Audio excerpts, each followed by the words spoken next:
Welcome to the Second Bite Podcast, where we talk with top entrepreneurs and CEOs about creating valuable companies through creative transactions. Now, let's get started with the show.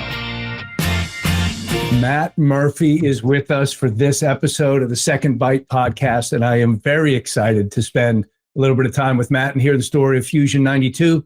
Matthew, thank you for joining us today. Good morning, Todd. Yeah, I'm glad to be here. Thank you. Yeah, this will be a great episode. Just before we jump in, I want to say thank you to our sponsors, which are the people at TeamShares. TeamShares is a pretty unique private equity group out of Manhattan. They typically will acquire all of a business and then put in new management. So for a seller who wants to quickly move on from their business, TeamShares is a terrific place. We've done a couple of transactions with them. They fit in the right niche. They're good people to deal with. Teamshares.com, very nice sponsor for us. So we say thank you to them. And Matt, thank you to you again for joining us. Why don't we just start with kind of an intro to tell me about Fusion 92, who you are, what you do, and who you do it for. Yeah, sure. Absolutely. So Fusion 92 is a marketing transformation firm based in Chicago with offices in Detroit, Austin, and Denver. We've been in business since 1999. Our clients are mostly based in the US and range from startup all the way to Fortune 100. I believe we've worked with somewhere between 18 and 19 of the top 25 brands in the world. So for a boutique firm based in Chicago, pretty proud of what we've been able to accomplish and who we've been able to do it with.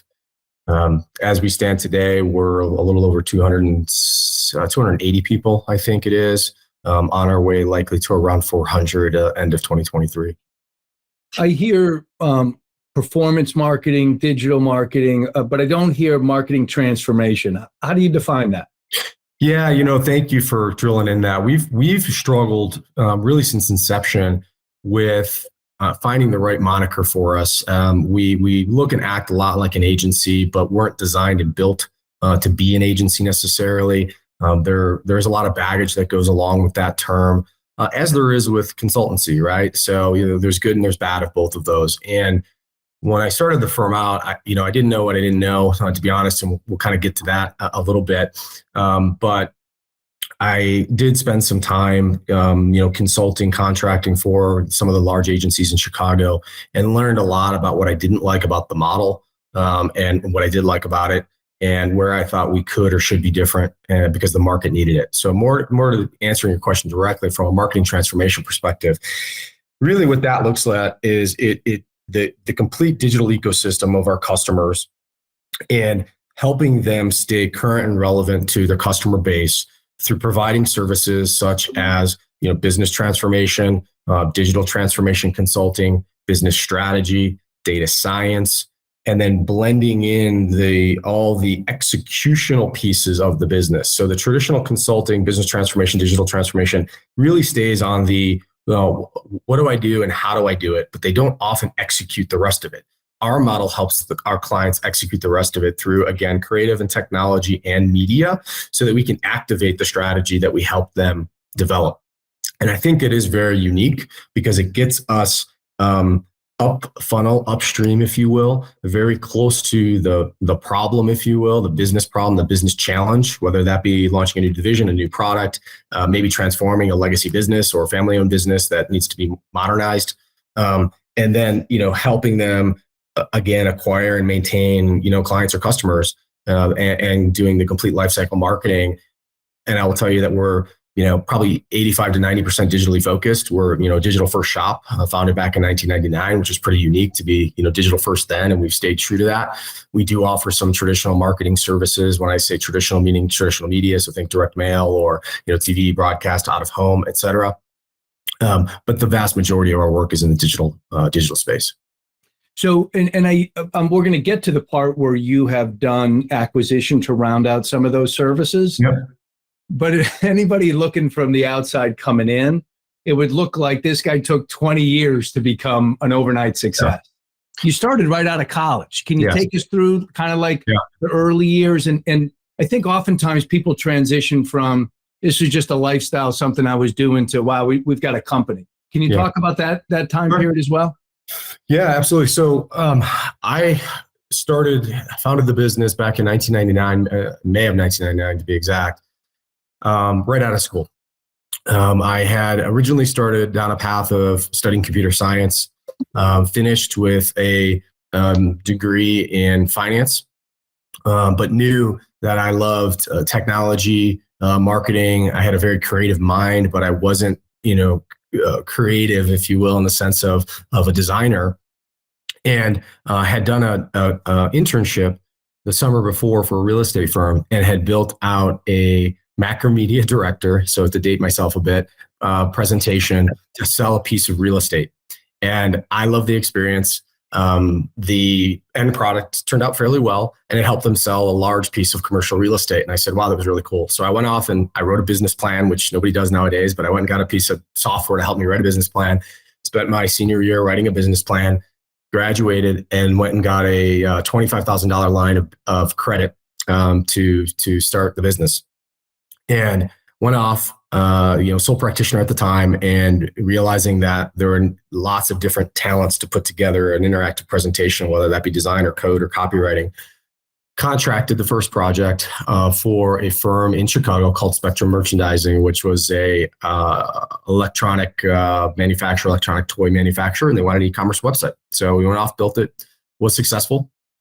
And then because we were building a name really quickly in the interactive space, especially in Macromedia Director, pre-Flash, we got an in with some of the agencies in Chicago. And so we worked with, the Drafts, the Leos, the Frankels, the FCBs, the Flares, everybody in Chicago, and worked with, the McDonald's and the Cokes and the United States Postal Service and big names because of that. So built a book, built a name for ourselves really quickly.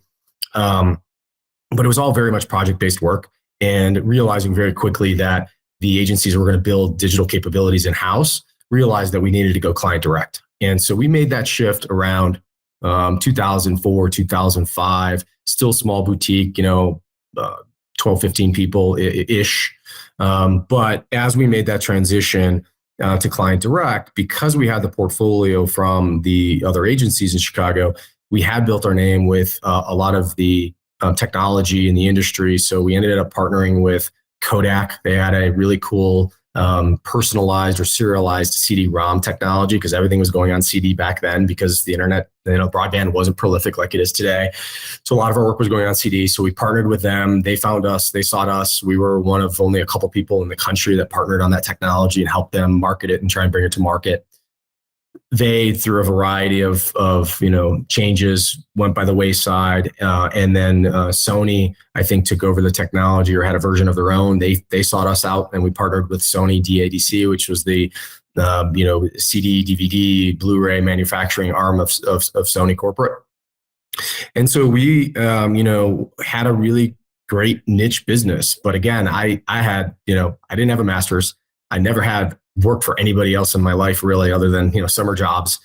So I was on the job training from day one, and was learning all the things to do and not to do. I will tell you, I never really started it as a lifestyle business. That wasn't my goal. My goal was always to build it into something impressive that somebody wanted to buy. It was an entrepreneur story, right? It was not a lifestyle. Right from the very beginning. Yeah, right from the very beginning. Now, did it take longer? Absolutely. But, I didn't know what I didn't know. Right. And so I'll kind of skip over the middle. There's some important things there around how we were positioning ourselves and innovation. We have a bunch of patents. We have products that we sell. So we look very different than, again, if you said typical agency or marketing firm. And the patents are around the service capability or something? No, mostly technology patents that grew out of, either things that we did for clients or needs that client had that we identified and then, went and patented things. So I can give you one example, and it's a great story. We were sitting with AT&T, their home services at the time in Atlanta, in a meeting, talking about their triple play, so their TV, internet, broadband, and coming up with marketing ideas and how to market that. And we were kind of in discovery and how does it work? How do you charge? Who do you target? All those questions, right? And one of the things that they came back with was, well, our service is great. We think we have the best product available. We think our user interface is amazing. It's better than the competition. Our actual remote control is better. So they're going through all these things. And I'm like, that's great. They're like, but the problem is we can't demo it really for clients because we can't even get it in all of our own stores because they have to run a landline and all these reasons why they couldn't do it. And we can't demo it at events because, it's a wired service. So how do we go to a temporary event? And so all these reasons on why they couldn't demo it. And so we poked on that for a minute and we're like, well, that seems weird. Why, what's the reason? And there was technology issues and, union and FCC issues and all these regulations and different, kind of red tape around it. Some were true technology barriers too. And we're like, hey, that's really interesting. I know you didn't ask us to dig on that, but do you mind if we go back and dig on that? And we'll talk about the marketing program, but that's really interesting to us as well. And so we finished the meeting, talked about the marketing program, subsequently launched a kind of a multi-year campaign for them doing local digital marketing, like hyper local. So down to the zip code level. And this was back in like 2010, 2011. So hyper local at that time was pretty cutting edge. Progressive. Yeah. Yeah. And so call it like maybe 5-6 months later, we come back to probably there was the VP at the time of marketing in that division and walk in his office in Atlanta and drop a black box on his desk and ask if we can plug it into his monitor and to, power. He's like, yeah. He's like, what do you got? I'm like, check this out. So we plug it all in and we hand him, the Uverse remote. And he's like, why do I have a remote? I'm like, check it out. So he flips it on and up pops Channel 5 News in Chicago. And he's like, how am I watching Channel 5 News in Chicago when I'm sitting in Atlanta, And we're like, that's the magic. Like we can plug this in anywhere in the world instantly and basically over the top stream your service from whatever location we want. And we can even do it over 4G at the time. So we were able to now provide a service where we were doing these local events, right? Farmers markets and all those sorts of things. And we could literally bring the product and put it in the consumer's hands. So we ended up patenting that technology and licensing it back to AT&T for a while. So that's an example of one of the patents. But so anyway, that's a little tangent on the patents. But so we have some really cool stuff there. But we had done a very, very small acquisition, and I'll call it an acqui-hire, back in 2011, I think it was, of like 5 people. Which was your first one? Very first one. It was, call it a cash deal, but it was almost no cash. It was aging partners that wanted a soft landing really for their handful of employees, and they wanted their healthcare taken care of for a year or something like that. It was kind of a non-cash deal, but we took over the clients and the employees. So we, got a couple logos. We were able to get a book of business around branding and some media capability, very small, but it went well. Transition. Matt, yeah. I'm sorry to interrupt. Can you give me a rough idea of what your revenue was at that time of the acqui-hire?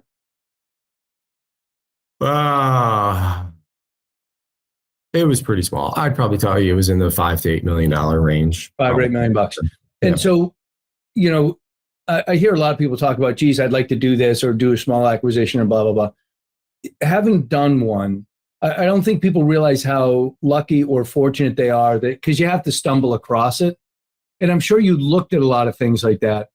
In hindsight on that acqui-hire, is there one thing that you wish you would have done differently and one key that was a kind of an indicator that this was really worth doing for us?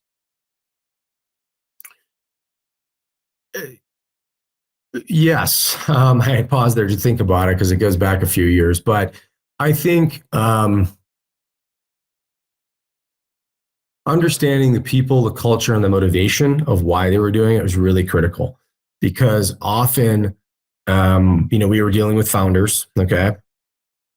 When they stay in the business, it can be challenging to determine, who is the leader, how are you going to lead? And while they were wanting to transition out and openly transitioning out, their actions weren't that when when we first did the deal, right? So I think that always presents challenges. And so again, understanding kind of motivation and having a good kind of transition and migration strategy or plan. And we didn't have one. We weren't that sophisticated at that time. It was a small deal. It was our first deal. And so we had some challenges, some bumps in the road with former leadership ownership.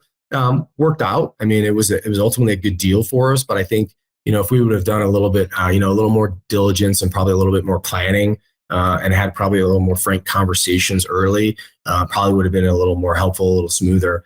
But we did get lucky because at the end of the day, they had really good people. They had a couple of good clients that we liked, and those people and the portfolio that they had helped us transition and win some other business, kind of post that deal. So it was our toe in the water, and successful. But as you mentioned, unless you're actively engaging, an investment banker or really down the path to this is your strategy, they're kind of opportunistic. And that's kind of what happened. So we operated for another 4 or 5 years, grew some. We started building out some of our digital media capabilities, mostly paid search, but it was very small at the time. And we realized that, paid digital media in particular is very sticky, right? Clients don't transition that business very often. It was an opportunity to continually talk to clients every month. So it wasn't project based. So we started to build out that capability. Well, through networking, came across a firm in, I think, 2015, started talking to one of the founders. They were 100% or 95% digital media, mostly display versus search. Is this Dean Media now? It is Dean Media, yep. Yep. And Phil Bellini and John Dean were the principals there. And young guys, aggressive, hungry, fairly well-run company, some good talent, and they were squarely focused in the financial services space. We, at that time, had a couple of clients in financial services. We liked the category, generally recession-proof and growing steadily. So that was our first kind of real deal. Can you take me just one step before that? So these guys are doing paid, and they're doing paid in the financial vertical. Had you guys as a team spent time and said, we want to find a vertical to start to build around, and we definitely need experience in paid? And then did you start looking for somebody? No, like I said, this was another opportunistic deal, to be frank. So we were still very entrepreneurial at that time, and we didn't declare vertical focus. Now, we had some vertical focus, but we didn't openly declare that. And so I wouldn't say it was that, planned and methodical. But what I guess the point of saying that was we had been connected through a mutual contact, right? Just working the network in Chicago. I would say they were more looking for a partner, to partner up with because they wanted to expand and grow. And, I don't want to say getting a little stale, but, what's next for them, young entrepreneurs. And I wanted to stay and grow the business and knew that there was more. And so we had very good alignment culturally. So that was the one thing, especially JD, John Dean, and I, I think philosophically in most areas we're very aligned. And he was a good operator, a good salesperson, and a good marketer. And so we talked to them for probably, 6 to 12 months before we tried to put a deal together, and had many conversations and lunches and whatnot, and then said, hey, let's try and do something. And you were 5 to 8 million on your other deal. Probably-ish, yeah. How big are you now? Yeah, at this stage? Probably only grew to maybe 10 million at that point. Maybe. Okay. And Dean was going to add a couple million to that? Couple 3 to 5, yeah. Okay. Got it. And then so you worked that deal out with them? Yep. And then did you guys, so to fast forward a little bit, take me through the mental progress of, geez, we think we're pretty good at doing this, at integrating firms, but we need money, we need partner, we need firepower. And so how did you think about that? And were there parts that you needed help with, due diligence, sourcing? Yeah. Tell me about all that, please. Well, so let me finish and kind of close the Dean story, because that's where I think the interesting transition happened, and post that. And there was actually one more deal that happened before we moved forward with Serrata and Landon. So we closed out that deal. We did take on some debt financing. We had attorneys involved. So it was a real deal now, right? We had some skin in the Real game. money. Yeah, real money. Took on some debt, and had a structured earnout. We immediately, within I think the first 90 days, landed a very large piece of business that is still with us today that neither one of us could have serviced independently. So it was a proof that the deal, made sense to the marketplace, which is really the best validation you can have. And so we're like, all right, we've got something here. So we integrated the businesses. We ended up transitioning both founders out successfully, I think, on both accords, and are still very friendly with both of them, and have talked about different opportunities over the years to work together. That was over a period of 2 to 2.5 years. I think we retained all the clients and all employees, with maybe one exception, for like 24 months. So it was an amazing transition. Like, we have no loss on really anywhere, but net positive growth. So it was very accretive. So that's probably, somewhere in the 2018 area. At that time, 2017, 2018, I was looking to relocate my family to Austin, Texas. And we had been introduced to a client called Pathway Veterinary Partners, based in Austin, Texas. And they were a veterinary consolidator. And so they were doing, M&A kind of trailblazer in that space. We ended up doing an initial branding project for them. The branding project went very well. I aligned very well with a lot of the leadership. They did not have a CMO at the time. They asked if I would be an interim CMO while still running the agency. And then they would also award us the AOR business for Pathway, so that we had some alignment where if I was working on their business, they're also a client outside of the consulting. And I said, okay, flattered. I'm willing to consider it, but kind of a couple, conditions. One, I want to be, part of the leadership team. So I don't want to be out like an outsider, like a contractor. I want to be part of the leadership team. I'd love to be able to participate in your board meetings, since the rest of the leadership team participates in the board meetings. And I, had asked if I could make a cash investment because I wanted to be vested in their, their future. And they said, yes, yes, yes. And I said, okay, well, now if I'm going to transition my family to Austin, I had to work, 1 day a week in their office on Fridays. So it helped with family life and was getting paid to do it. And why I did it. So the backstory was I had at that point done at least 2 deals and was in the midst of a third, let's say, and I'll get to that in a minute. And these guys were buying 50 to 60 veterinary practices a year. You're going to get a master class. Right. 100%. This was my master. So I was like, all right, they had legal in-house, they had accounting in-house, they had their M&A team in-house. We were seeing every deal. We were seeing, the good, the bad, the ugly of every deal. How they had an integration manager to, after, they bought and acquired it, how did they integrate the firm, saw all, again, the problems and all the pluses of it. Right. So I'm like, this is amazing. And so I spent, I think, almost 2 years with them through they did have a liquidity event. And, just out of privacy, don't want to share the specifics of that, but they did have a major liquidity event.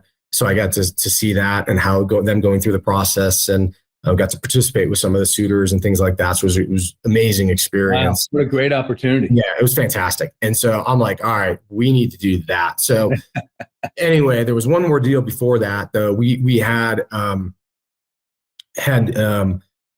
been introduced and at times competed against, but knew, somewhat a frenemy, if you will, Liquidus Marketing in Chicago. And they were prepping for a sale on the technology piece of their business because they had 2 halves. One was tech and one was services. And the suitor didn't want the services side. And so they came to us and said, hey, you willing to take on? And it was basically a media business, right? So here we go, layering on some more digital media. And I said, well, that's interesting, but, kind of a tough deal for us. And so we structured, to be honest, a sweetheart deal, again, confidential, specifics, but a sweetheart deal for us. And we said, let's go. And so we took the people on, took the clients on. We were running that business for about 90 days. And they came back to us kind of hat in hand and said, hey, our deal fell apart on the technology side. And we're not in a great position. Would you take us out on the technology side too? And we're like, well, that's an interesting business. we have all these patents and we do have some technology, but it's not a formal practice. It'd be a big step for us. But you know what? We're willing to do it. And so we, hurried and we did a deal in like 30 days because we had just done a deal with them. It was kind of a fire sale situation. We moved quickly, got the deal done, and all of a sudden now had a real product business to partner with our patent portfolio and some of our tech folks. So let me drill into one thing right there, because, we get to do a lot of deals, and some of them you're just freaking exhausted at the end and you don't want to deal with those people again. And others, you say, anytime there's an opportunity, please call me. So these guys must have fit into the second category. Was there something specific about the way they went about the selling the services side that you guys liked? Not, I don't want to, I'm saying not really, not to discredit them or say they weren't, good people. I don't want to say that. I just think we were very fortunate to be the benefactor of some tough circumstances for them. So it was probably less about them, not that they're bad, and still cordial with one of the founders today, and just spoke to him yesterday, as a matter of fact. But it was just more the situation, and it was kind of one of those deals you couldn't pass up. And if you structured it correctly, there was no way you couldn't win. You're about the only guy in the room at that time that could move that fast. That was the thing. So yeah, I mean, we were like literally like 30 days, and right, and we did it in 30 days. So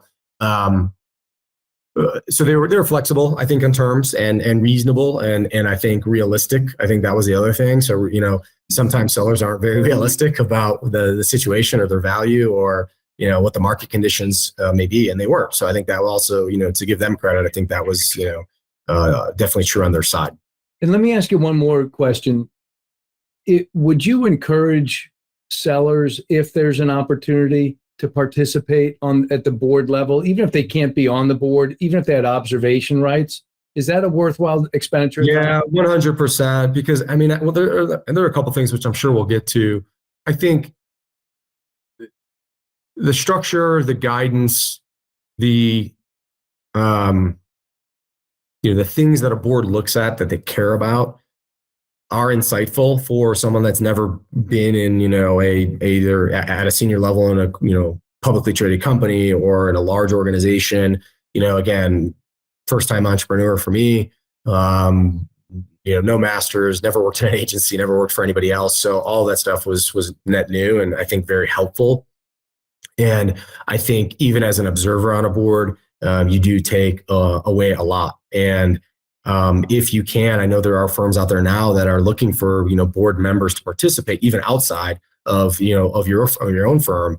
I would definitely recommend, if you haven't sat on a board, to do it once, just for the experience, and also for the connections, right? You do meet and network with, generally successful people that can, and like to connect people often. That's what boards are there to do, to provide advice and create connections, whether that's to, financing or deals or clients or talent, whatever that may be. So technically now your third deal is closed. You guys are building momentum, gaining clients, growing in size. What comes next? And what's going on in your head as far as, Well, so that's happening with, the pandemic, but also with the pathway experience, right? So I'm like, so that takes us right up to what, 2020? Yeah, ish. Yeah. Okay. And so you look at all that and we're like, all right, they had at the time, Morgan Stanley, I believe, was a partner for Pathway. They had a debt instrument or facility in place. And when you have private equity behind you, the world changes. It just does, right? So you say it just does. Not everybody realizes that. In what ways specifically did it change for you? Well, from the positive perspective, and not even for me, but I'll just say in general, from what we've observed, is the ability to take on financing. Banks or non-traditional financial institutions, want to lend and lend more easily because they assume private equity's done the diligence and private equity believes in the firm and that they're going to be successful. They also a stamp of approval, right? 100%. And it just opens up doors. Deal flow starts to come, right? Because they get, outreach on a daily basis from, investment bankers or sellers. Financing opens up. I mean, it's just a lot changes. generally for the better. Now, that assumes you found the right private equity partner. That assumes that you're performing well for them. There's a lot of factors that go into that. But generally speaking, the ability to scale the business, and I think that's the keyword, scale, changes almost overnight. And so, we went to market. Admittedly, not the best time for us to go to market because of the pandemic. But in its first half of 2020, you went to market. Yeah, it was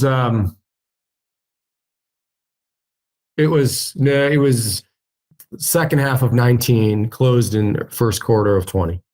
And the intent was we're going to sell and retain a significant minority because we want to scale the business and we believe in it. But not only scale it, we had a very specific vision around the marketing transformation and building a different model, a better mousetrap that blended the best of the consultancies, the Deloitte, the IBMs, and the best of the agency world, the Leos, the Drafts, the whomever you want to put in that category, and threading the needle between them in a right-sized, 400 to 600 person shop that is kind of Midwest work ethic. Combined with the big brain power of the consultancies that get early into projects and early into initiatives with the executional capability of the agencies. I mean, that was the vision we laid out and said, this is what we want to do. These are the pieces we believe we need.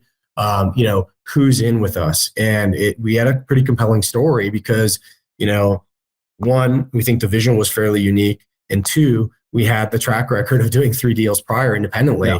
And we had a pretty good management team in place at that time. So we had a lot of the pieces of the puzzle. They weren't all in place, but there was enough structure there, a solid vision, and some proof points that we were able to execute.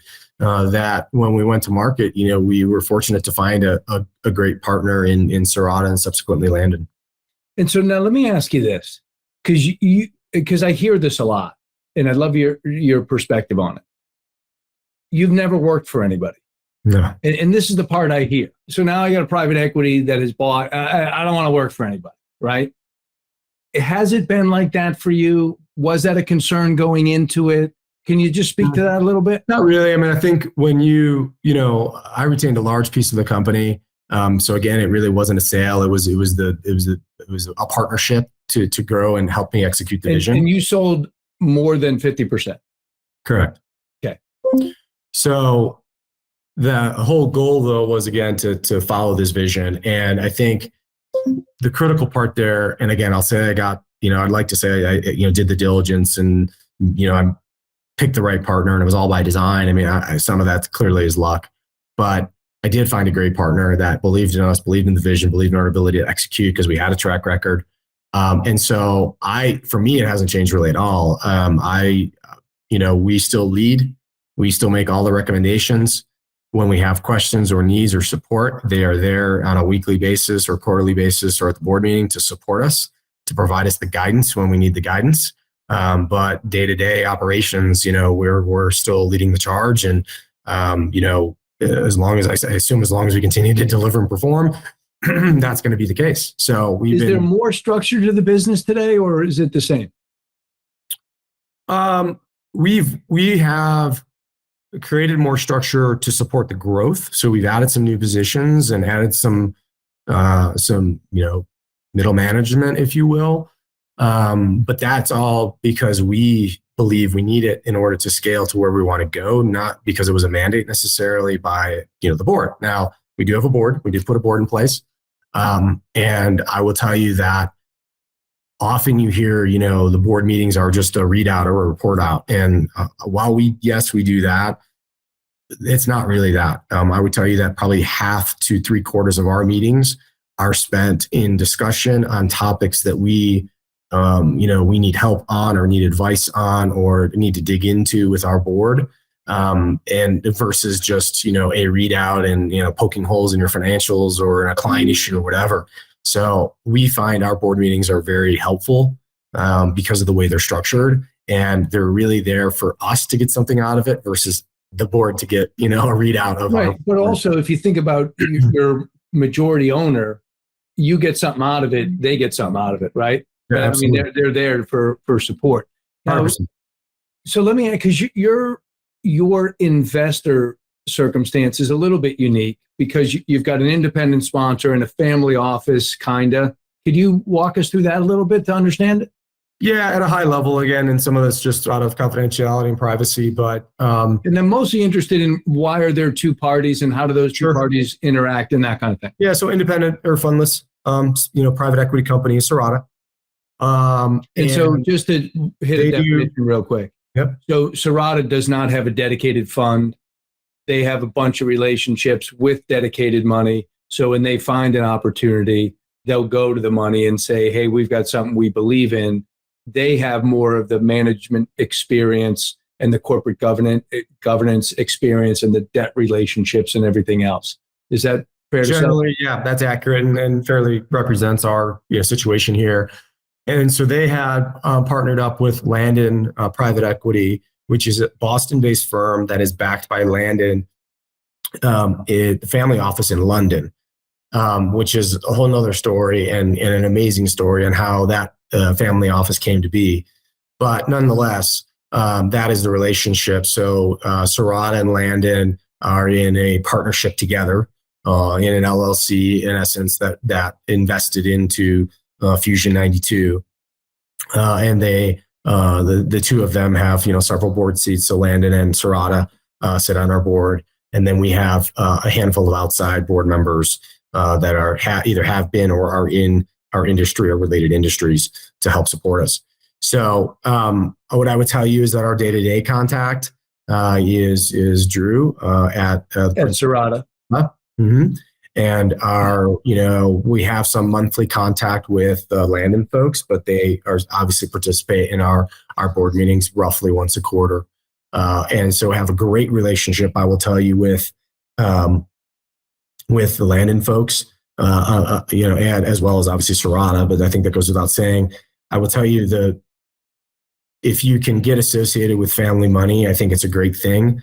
They don't operate a longer term hold. Well, yeah, they have no mandate as far as, the time period. So it can be short, it can be long, it can be whatever is right for the investment. It can be specific to a return number that everyone's seeking. But not only that, timing's one thing, but how they operate the business. They treat it like a family office. They treat you like family. They're in it for the long haul. They're in it because of the relationships. Relationships matter, whether that be with the financial institutions and the banks, whether that be with their founders or operators. They treat you and the investments like family, and it's not just a financial transaction. And that really shows in how they operate the business. And same for Drew, even though he's not in that situation, he's, obviously more of a traditional private equity play. But I think that's why I'm so, high on and would recommend, working with Serata and or Landon if you have the opportunity, just because they're great people that, say what they're going to do and do what they say, and treat you like a real person and value your opinion and value your financial outcome, not just theirs. So they've been nothing but great partners. And that closed Q1 of 20. Correct. Right at the beginning of COVID. And I want to spend just a minute of time talking about, now that you're on the other side looking at, or it's probably better said, continuing to look at and appraise companies that you will acquire. Before we get there, though, from a strategic standpoint, what kind of areas is on your agenda list for 23 that we want to acquire around this capability or this size, or what's on the agenda? Yeah, there are really three core areas. And now this doesn't mean that we won't acquire outside of these core areas, but the three main areas where we're looking to kind of bolster capability, and maybe kind of a fourth, but data science, business transformation consulting, small boutique consultancy, and then, digital or technology transformation, / tech shop, doing more enterprise web dev, app dev. We have capability there, but we want to bolster and scale it. Those three areas are pretty critical for us to really round out, because what our vision is not only to have an integrated shop, right, across those disciplines that I listed earlier, but to have those services all be of equal quality and caliber. So, because everybody wants to ask, well, you can't do all of that well, or what do you do best, right? And the reality is what our answer needs to be is our secret sauce is how we integrate them. It's the integrated offering. It's not that we offer all of them. It's not that we're better in creative or tech or media or whatever the case may be. It's the fact that we can, better than anybody else, string them together to provide a solution to you that is going to get you the results you're seeking, and that we can come in and be a business partner to help you grow by assessing the right problem, right? Often there's a business problem, right? Getting, whatever competition is, taking over in this area, or, maybe a failed product launch, or we're launching a new product to be competitive, or we're trying to move into a new industry or a new territory or whatever, right? There's something that they're trying to tackle. And we want to be on the forefront of that with the C-suite, discussing the strategy and then helping implement the strategy, at least through the marketing channels, to help gain and grow customers. Because at the end of the day, without customers, generally you don't have a business. And so we take that, customer first approach. And what marketing is just that, right? It's promoting a business to garner customers. So we take a kind of a business first approach. And I think we've always done that. I think that goes back to, kind of my entrepreneurial spirit, my finance background. I'm as much a business person, consultant, problem solver first as I am a marketer, to be honest. So those three categories are your focus now. Mm-hmm. If we go back just a year or so, was CRO a weakness that you needed to plug, and that's where Conversion Fanatics came from? Yeah, so since we've closed, we have done 3 deals now. And there's just this year, and we'll probably do 2 to 3 more deals in 23. The first deal we did was with DP Plus out of Detroit, and that was really a scale play. They were very much an integrated shop, heavily digitally focused though.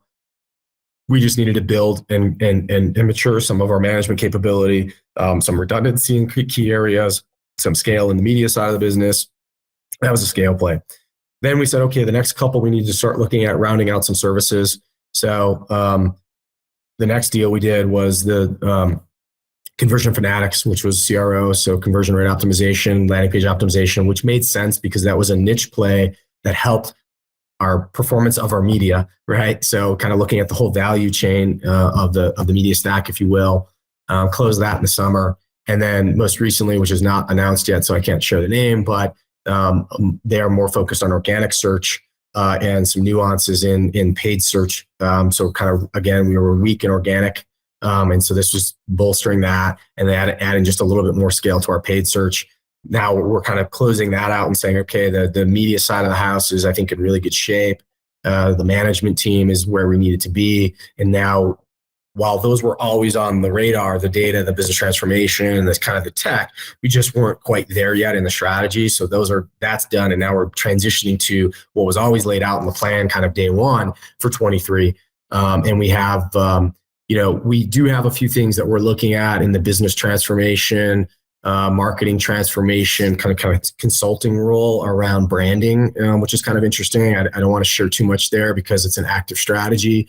But we do think there are some facets around, again, business transformation, marketing transformation that often require branding, right? So if a company's really trying to transform either their core brand, their product brand, or launch, again, a new brand into a new category, often after you've developed that product or business strategy, there's maybe a name change or a brand refinement or whatever. And so we do think that branding is a critical component. And so I would put that as a subcategory, kind of under our transformation bucket or our consulting bucket. And we are pursuing some deals in that category as well.